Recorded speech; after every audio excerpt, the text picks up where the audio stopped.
تو ایمبرولوجی جو قرآن میں ہے، انسان پیدا کیسے ہوتا ہے، اس کی تخلیق کیسے ہوتی ہے،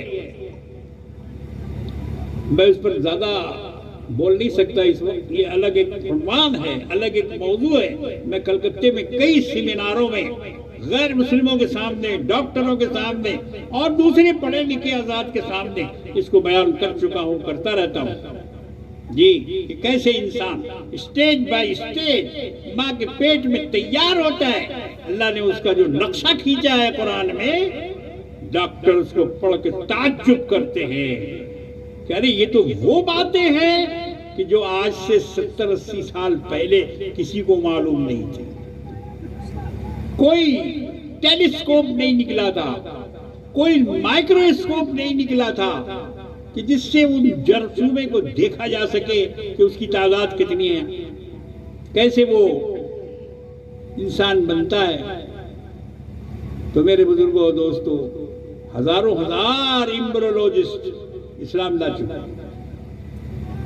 مان لیا کہ یہ اس شخص کا کلام ہے جو پہاڑوں کے درمیان رہتا ہے، نہ وہاں اسکول، نہ کالج، نہ کوئی کتاب، نہ کچھ بھی نہیں، کوئی مدرسہ نہیں، کوئی مکتب تک نہیں، اور اس شخص کے منہ سے، اس کی زبان سے اتنا علم کا دریا بہ رہا ہے، سمندر بہ رہا ہے۔ کہاں سے یہ ٹیکنالوجی ان کے پاس آئی، انہوں نے کیسے اس کو بیان کیا، جبکہ وہ قرآن میں انہوں نے خود پڑھا ہے کہ ہم نے آپ کو قلم پکڑنے نہیں دیا، قلم پکڑنے نہیں دیا۔ اس سے پہلے آپ نے کوئی خط نہیں کھینچا۔ یہ کام ہم نے اس لیے کیا تاکہ اہل باطل آپ پر شک نہ کریں، اہل باطل آپ پر شک نہ کریں کہ آپ نے کسی سے سیکھ لیا ہوگا، آپ کو کسی نے پڑھا دیا ہوگا، آپ نے کسی سے سمجھ لیا ہوگا۔ نہیں، ہم نے اسی لیے آپ کو لکھنا پڑھنا نہیں سکھایا۔ نبی امی میں یہ مصلحت ہے کہ ایک طرف تو آپ نے کسی سے لکھنا پڑھنا سیکھا نہیں، اور دوسری طرف آپ نے علم کا دریا بہا دیا۔ یہ معجزہ جناب محمد رسول اللہ صلی اللہ تعالی علیہ وسلم کا۔ ما كنت تعلمها انت ولا قوم، دیکھیے وہ آج ذہن سے اس وقت نکل رہی ہے، وما كنت تتلو من كتاب ولا تخطه بيمينك اذا لارتاب المبطلون۔ ہم نے آپ کو نہیں سکھایا، قلم پکڑنا بھی نہیں سکھایا، کتاب پڑھنا بھی نہیں سکھایا۔ آپ دیکھیے کہ آج دنیا والے اس پر تعجب کر رہے ہیں۔ یہ تو ایمبرولوجی کا ایک واقعہ میں نے آپ کو بتایا، اسی طرح ایسٹرونومی، کہکشاں، چاند، سورج، گلیکسی، اینڈرومیڈ، کلسٹر، جب ان کا علم حاصل کر رہا ہے انسان، جب دوربین وہاں تک لگا رہا ہے، ہبل ٹیلیسکوپ لاکھوں کروڑوں لائٹ ایئر کی تصویر بھیج رہا ہے، اور ان کہکشاؤں کی تصویر اس دنیا میں آ رہی ہے جو دنیا کے بالکل آخری سرے پر ہے، پتہ نہیں کہاں ہے، وہاں انسان کبھی جا بھی نہیں سکتا ہے، نہ ایسی کوئی سواری ہے، نہ ایسا کوئی راکٹ ہے، نہ ایسا کوئی جہاز ہے، نہ ایسا کوئی ذریعہ ہے۔ یہاں سے بیٹھا بیٹھا انسان دیکھ رہا ہے۔ وہ ایسٹرونومی والے بھی پریشان ہیں، قرآن ان کو بتاتا ہے، قرآن کہتا ہے لَلشَّمْسُ يَنبَغِي لَهَا أَن تُدْرِكَ الْقَمَرَ وَلَا اللَّيْلُ سَابِقُ النَّهَارِ۔ چاند کی مجال نہیں ہے کہ وہ سورج کے راستے میں چلا جائے، اور نہ سورج کی مجال ہے کہ وہ چاند کے راستے میں چلا جائے۔ سب اپنے اپنے راستے میں چل رہے ہیں۔ میرے بزرگوں اور دوستوں، ایسٹرونومی والے بھی حیران ہیں، ان میں سے بھی بہت سارے اسلام لا چکے۔ وقت میرا اتنا نہیں ہے میرے پاس، ابھی آپ کے سامنے یہ پگڑیاں منتظر ہیں، سروں پر رکھے جانے کے لیے اور علماء کے مقدس ہاتھوں سے یہ پگڑیاں رکھی جائیں گی. میں اپنی بات کو مختصر کر کے یہیں پہ ختم کر رہا ہوں. ایک واقعہ اور سن لو.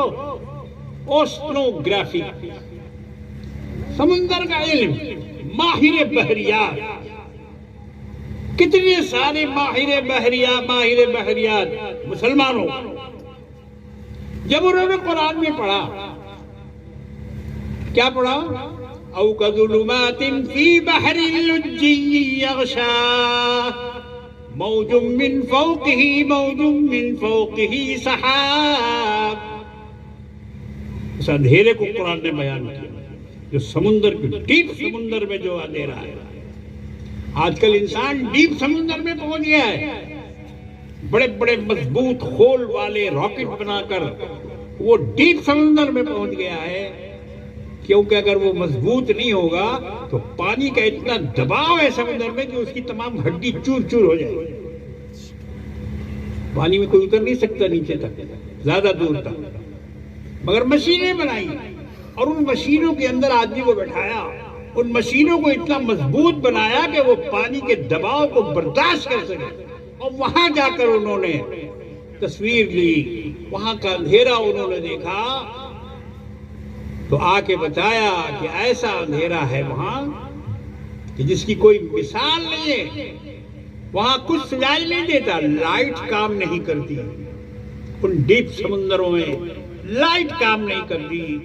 اللہ نے فرمایا کہ یہ گہرائی اور یہ سمندر اور یہ اس کا اندھیرا ایسا ہے کہ موج من فوقی موج من، ایک کے اوپر ایک موج ہے، اس کے اوپر بادل ہے، سحاب، ظلمات بعضها فوق بعض، اندھیرے کے اوپر اندھیرا.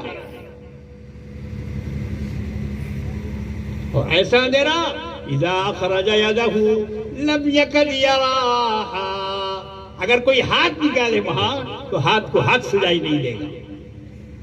اس کی مثال اللہ پاک نے دی. یہ کون بیان کر رہا ہے؟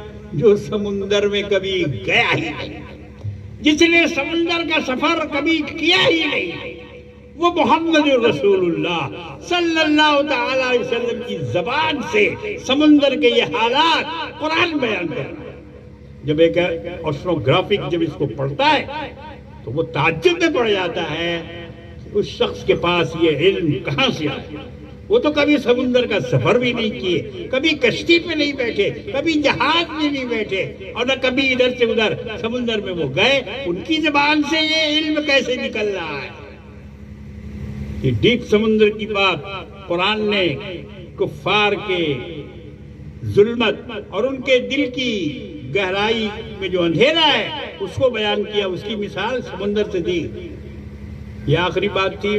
باتیں بہت ہیں، مثالیں بھی بہت ہیں. انشاءاللہ کبھی موقع رہا آپ اور ہم اس جگہ اگر دوبارہ جمع ہوں تو انشاءاللہ میں اس طرح کی اور باتیں پیش کر سکتا ہوں جو آج جس نے دنیا کو ہلا کے رکھ دیا ہے. حافظ قرآن سمجھتا ہے کہ کیا ہوا، ہم تو حافظ ہو گئے، اب مسجد کی چٹائی لوٹا بدنا بن گئے. جی حضرت مولانا اشرف علی تھانوی رحمۃ اللہ علیہ لکھتے ہیں کہ مسجد کا لوٹا بننا دنیا کا کتا بننے سے اچھا ہے. مسجد کا لوٹا بن جائے وہ دنیا کا کتا بننے سے اچھا ہے.